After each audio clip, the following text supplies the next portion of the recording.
আসসালামু আলাইকুম প্রিয় ভাই বোনেরা, কেমন আছেন সবাই? আশা করি আল্লাহর রহমতে পরিবার পরিজন নিয়ে সবাই ভালো আছেন। আমিও আমার পরিবার নিয়ে ভালো আছি, আলহামদুলিল্লাহ। কানিজ ফাতেমার সংসারে নতুন আরেকটি ভিডিওতে সবাইকে স্বাগতম জানাচ্ছি আমি কানিজ। আশা করি বরাবরের মতো আজকের ভিডিওটি আপনাদের ভালো লাগবে। এটা হচ্ছে সকালবেলার চিত্র। সকালবেলা রান্না করে এসে প্রথমে আমি চুলাটা মুছিয়ে নিয়ে এক চুলার মধ্যে আলু সিদ্ধ দিয়েছি, আর পাশের চুলায় ভাত বসিয়ে দিয়েছি। তো রাতের বেলা যতই আমি পরিষ্কার পরিচ্ছন্ন করে রাখি না কেন, সকালবেলা এসে আবার মুছে তারপর কাজ করি। এপাশে আছে রুটি বানানো। এগুলো ছিল শবে বরাতের দ্বিতীয় রোজার দিনের রুটি।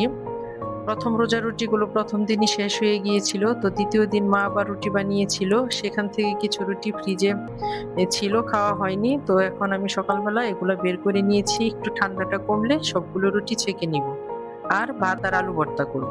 অতি সাধারণ খাবার, ভাত ও আলু ভর্তা। এই ভাত আলু ভর্তা সাধারণ খাবার হলেও মাঝে মধ্যে সকালবেলা খেতে ইচ্ছা করে। আর আলু ভর্তা তো আমার কাছে অনেকই প্রিয়। আমার যখনই মনে হয় তখন সকাল দুপুর আর রাত নেই, আমি একটু আলু ভর্তা করে খাবোই খাবো। আর আমরা প্রতিটি গৃহিণী রাতের বেলা কম বেশি রান্নাঘর পরিষ্কার করে রাখি।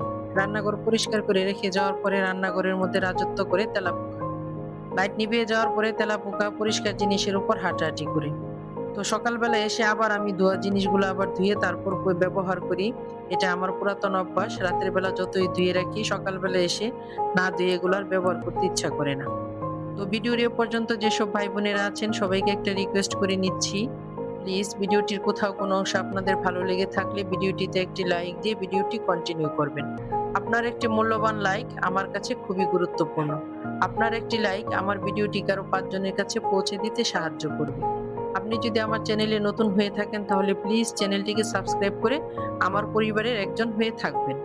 তো পরিষ্কার পরিচ্ছন্নতার কাজ শেষ করে এখন আমি একটা ভিজা ন্যাকড়া দিয়ে বেসিন এরিয়াটা ভালোভাবে মুছে নিতেছি। এখন সারাদিনের জন্য আমার রান্নাঘর পুরোপুরি প্রস্তুত।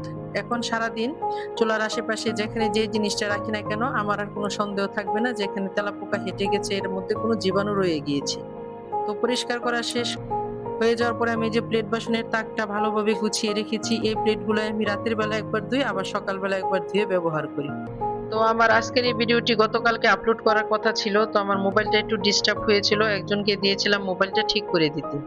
মোবাইলটা যতবারই আমি কাজ করতে চেয়েছিলাম শুধু স্টোরেজ ফুল দেখাচ্ছিল। তো যাকে দিয়েছিলাম কাজ করাতে সে আমার উপকারের চেয়ে বরং ক্ষতি করে দিল, আমার অনেক প্রয়োজনীয় দরকারি ভিডিও ডিলিট করে দিয়েছে।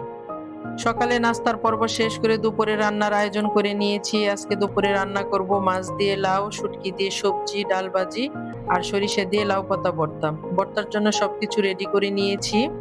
সরিষা পানিতে ভিজিয়ে রেখেছি, তারপর ২ রকমের মরিচ নিয়েছি, শুকনা মরিচ ও কাঁচা মরিচ, আর নিয়েছি পেঁয়াজ রসুন।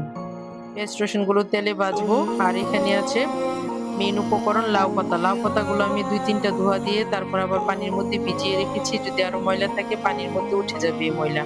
প্রথমে লাউ পাতাগুলো হালকা ভাপ দিয়ে নিয়েছি, লাউ পাতার সাথে কাঁচামরিচও সিদ্ধ হতে দিয়েছিলাম। আর সরিষাগুলো আমি চা ছাঁকার ছাঁকনির মধ্যে ধুয়ে নিতেছি। এই সরিষা দেওয়ার পরে যে নিচে কত ময়লা বের হয়েছে।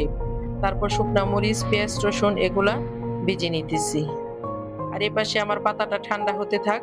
পাতা ঠান্ডা হয়ে যাওয়ার পরে আমি পাতা থেকে যে অবশিষ্ট পানিগুলো ছিল সেগুলো চিপে ফেলে দিতেছি, না হলে ভর্তাটা একদম নরম নরম হয়ে যাবে।